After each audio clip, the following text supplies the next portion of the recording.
Hello once again. So, what are we going to be talking about today? Well, today we're going to be focusing on something that you've probably had some exposure to, even if you weren't overly aware of it.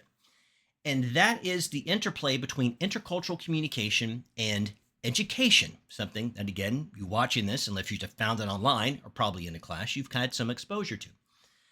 And this is a big thing. The more diverse the world becomes, the more cultures intermingle that we are confronted with. And so, what are the challenges that you face dealing with intercultural communication within the education system? And how are we trying to adapt? And what are we honestly not willing to adapt to? Well, that is the purpose of today's lecture. All right, so intercultural communication and education. Again, something you've probably had some experience with if you've ever had, for example, a foreign exchange student in your class, or maybe had a teacher who's from a different culture. You've had some experience with it, but it's much broader, and it goes to a lot of questions that are being talked about in education and how we deal with them. And specifically, there's always a big chunk of students who take this class who are education majors. This is definitely something you're going to need to think about. So when we look at the broad issues dealing with intercultural communication and education, we have to ask ourselves, okay, right off the top, what is the purpose of education? Now, you may be thinking to teach you stuff, right? But what are you taught and why? Okay.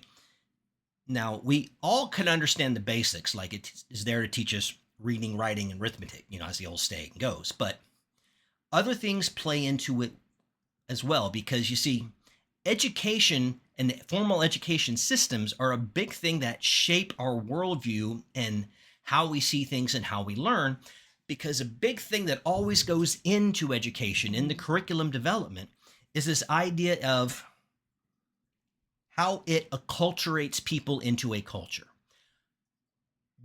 If you are from the United States and you're going to school in the United States, there's always going to be this underlying assumption of what should somebody from the U.S. know? All right. Great example. I'm sure many of you had history, and you probably had a big focus in at least one class on U.S. history. Did you have a class about focus specifically on the history of China? Or the history of France? Or the history of Zimbabwe?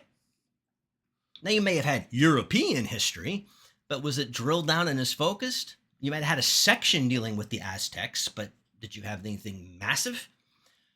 That's what we're talking about here. And I want to be clear. This isn't a U.S. thing. This is globally, right? You go to school in France and you came up through their system, you probably have a lot of classes dealing with French history and maybe just a little bit about the U.S., but go to school here, it's kind of flipped. So that's normal. Okay, so what is taught and how it's taught and what is the purpose of it? And a great example of this in the United States is what's called the industrialization model of education. All right, now what does this mean? If you think about the education system here in the United States, while in many forms it has existed for centuries. I mean, Harvard was founded in the 16 or 1700s, something like that. And there was, wilderness schools and all kinds of things. And, some of the colleges on the East Coast have been around for forever. But the model that we are most familiar with, the whole elementary school, middle, high school kind of model with the classes you go through and whatnot, that's really only about 100 or so years old. And the question becomes, why was it set up the way it is? And a big reason why our education system, the foundations of it were set up the way it is because it was originally, one of the main goals of it originally was to help acculturate students for factory work. Because that's what the vast majority of them were going to be doing once they graduated. Go work in a factory. And think about that. What is factory work like? Well, you're in neat little rows on the assembly line. How many of you went to classrooms where all the desks were in neat little rows and you couldn't move them? You mainly kept your focus on the task you were doing, and you listened to the foreman. Focus on the task you're doing, listen to the teacher. See the interplay there? I mean, what does it look like on the inside of most factories? Kind of off-white and cinder block. How many of you had classrooms that were pretty much off-white painted cinder blocks? And again, I'm not saying it's a bad thing. You can understand it. And we've done some changes and continuing to try to innovate. But that's what I'm talking about here with the purpose of education and what it's designed to do and how that can fluctuate from one culture to the next. Another example here is study abroad. Now, personal note, if you happen to be in a place where you can take advantage of a study abroad opportunity, if you go on from Gateway and go to NKU, UK, U of L, or any other four-year university, you'll definitely have these opportunities. I would highly suggest you take them up because they're great experiences.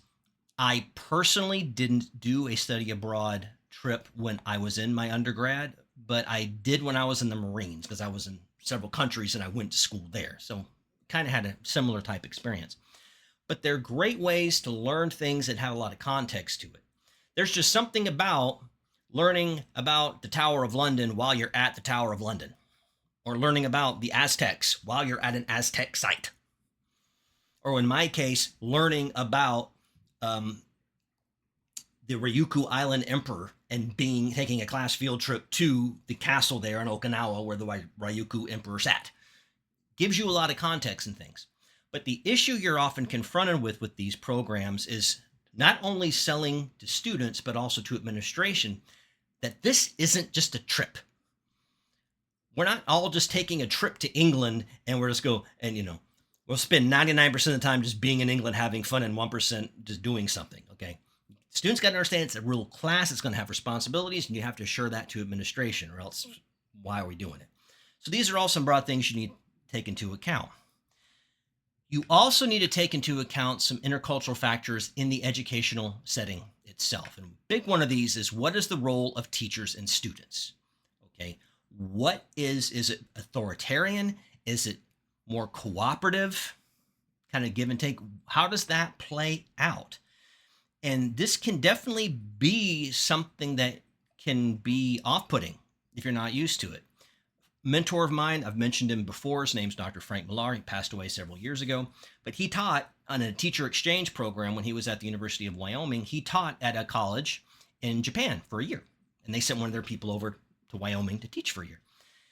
And he told us the story in class about how after the first two classes, he was losing his mind because he couldn't get the students to engage with him. He'd ask them questions, and they would all be silent. They hardly ever even looked at him. They all just kept their heads down. And he was really quite concerned and wondered what he was doing wrong. And then one of the other faculty who spoke fluent English kind of pulled him aside and said, it's not that they're not participating, it's that they respect you.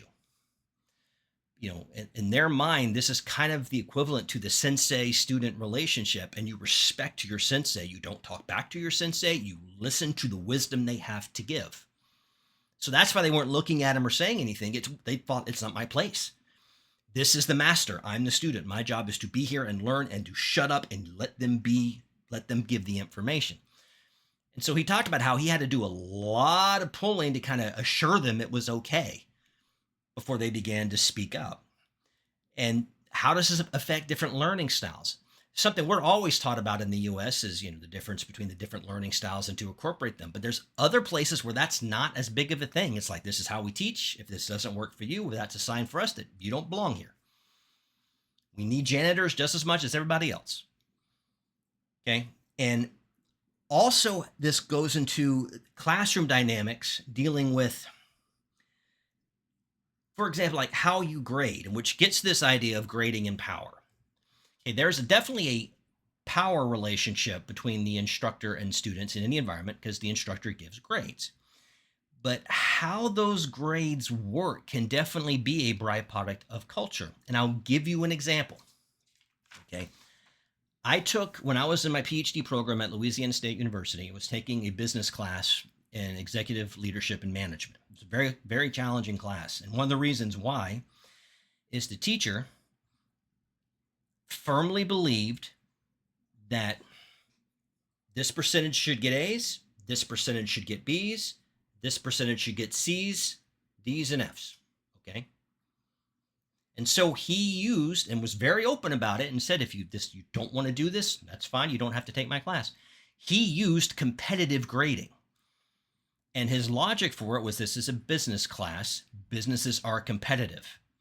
You can do everything right and still lose, and you need to be aware of that and learn to deal with it. So, for example, we might take a test, and every student in the class got above a 90%. Didn't matter that we all technically got A's. Top 5 or 6% would get an A. The next percent would get a B, C, D, and you could have made a 90, you fail. I know some of you may be going, that's horrible. That's culture. That's how it plays into grading and power, how that works. Another big thing is, how do you view grades themselves? Are they public information or private information? In the US, we kind of view them as private. I can't just write your name and your grade on a test and go tape it on my door. People would lose their minds. But there are several other countries, Europe, France, where grades are just posted up for everybody to see. I remember when I was stationed in Okinawa, every year there's this time where students in like the senior year of high school take this big, very important test that determines whether or not they'll be able to go to college and where. They post those grades on like gigantic walls in the middle of town. And they don't redact names or nothing. So everybody in the town can go and see, oh, John Smith, he failed. He ain't going to college. Everybody can see that. And the reason for that is it's purposeful social pressure. Because they want to succeed, you want them to do well. And if you don't, the whole town's going to know. So again, social pressure and how that plays into it. Also, again, with this grading and power, what is the expected relationship between the student and the teacher? Is it very formal? Like, can you just hang out, or is it more informal? Like here, it's nothing for students to come up to me after class and ask me a question or two, or if I shared a personal story, ask me more about it, or just talk to me and just chat. That happens all the time. When I was in Japan, never happened because of that very formal relationship. That's not what you're supposed to do. So how this grading and power works is a big thing. Now, some other things that go into this are admissions. How do we admit students? And what is that criteria that we're going to use? And these next two things play into that. Who do we let in and why? Okay, now a big on this idea of admissions, big thing you probably heard of is this idea of affirmative action and reverse discrimination. Now, I want to operationally define for you what I mean when I say affirmative action. My understanding of affirmative action when working the way it's supposed to is if you have two candidates and they are equal in every single way, have same GPA, same test scores, they were involved in the same activities, same everything, but you can only let one in, you pick the one who comes from the minority group. You only get one in, you got two that are exactly the same, you pick the one from the minority group. Now, the issue is that it hasn't always been implemented that way. Sometimes it's been implemented as you have one person whose scores are here, the other person's here, but as a minority, we'll take the minority instead. And that's where the reverse discrimination claims came in. And there was a pretty big court case a few years ago filed, I believe, against Princeton University by Asian students who met the requirements but were not let in for other students with lower scores, and the Asian students won. And that's where some of this, again, grading and power comes in. And the problem that if you want to help people succeed, but when's it going too far? And I'm not here to tell you I have the solution, but it can be kind of a tricky area. And along with this as well comes this idea of standardized testing. Most schools let students in heavily based on an SAT score. But think about that from an intercultural standpoint. If English is your second or third language, does that possibly put you at a disadvantage? Nothing to do with your intelligence. Just that English is your second or third language, might that cause you to misinterpret some of the questions? If you go, if you're ever at a four-year college or university, even here at Gateway NKU up the road, go to the graduate school classes if you ever have a chance. Just look inside, and what you'll notice is you have a far higher number of international or exchange students in STEM classes and computer science. All right, your math, your biology, chemistry. And well, why do you think that versus like the humanities or the social sciences? And this language barrier is a reason why. 2 + 2 is 4 no matter what language you speak. But that is going to be different than trying to write a big old essay on the interpretation of colored hats and their imagery in Pride and Prejudice or something like that. So that's why you tend to see more international students where English is the second or third language in STEM classes, do well in STEM and major in STEM and go on to advanced degrees in STEM. But the other issue with standardized testing, going back to something we talked about, is learning styles. there can be students who are very, very smart, but just don't do well on standardized tests. They're more prac people. I ask you to solve a math problem on a standardized test, you might get it wrong, but if you had to do what that math was asking you to in building a house or designing a car, you could do it fine. You're just not good at that in a vacuum. And so there's a lot of issues with culture that go with standardized testing is that are they fair or are they not? And lastly, this leads to some social factors, and we'll end talking about these. Not overly complicated. Big social factor you typically need to deal with intercultural settings is bullying. We tend to bully the people that are different. And if you come from the Sudan or Chile or Russia, you're naturally going to be different than students who were born and raised in the area that you're going to school into. And that can definitely lead to issues with bullying. And it's not, and again, I'm using these international examples, but interculturally, think about the high school you went to. Was there ever like a split and a bullying situation between the city kids and the country kids? Whether that was the country kids bullying the city kids or vice versa. Again, that plays into it, and these cultural differences tend to amplify those differences, which creates more bullying. And this also then comes into this idea of cultural power that we've talked about throughout the semester. Go back to what my colleague Michelle Crowley talked about in the chapter with pop culture and who decides what goes in and why. That's all cultural power, and who decides what get taught and why, what books get picked versus others, and all those things. So all these are intercultural communication issues that apply to the educational setting. And again, you probably had some experience with this. You maybe have more, but specifically for those of you majoring in education, guarantee you it is going to come up.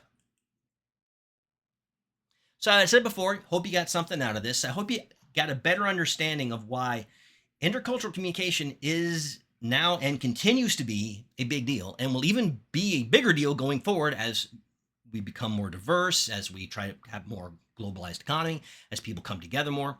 And particularly in college, you'll see it a lot more. You don't see it as much at Gateway because of our community technical college focus, but at a four-year school, you'll definitely see it. And at your major four-year schools, I promise you'll see these differences coming together. So that being said, hope you took something from this lecture, and I will see you all in our next video. Have a good day.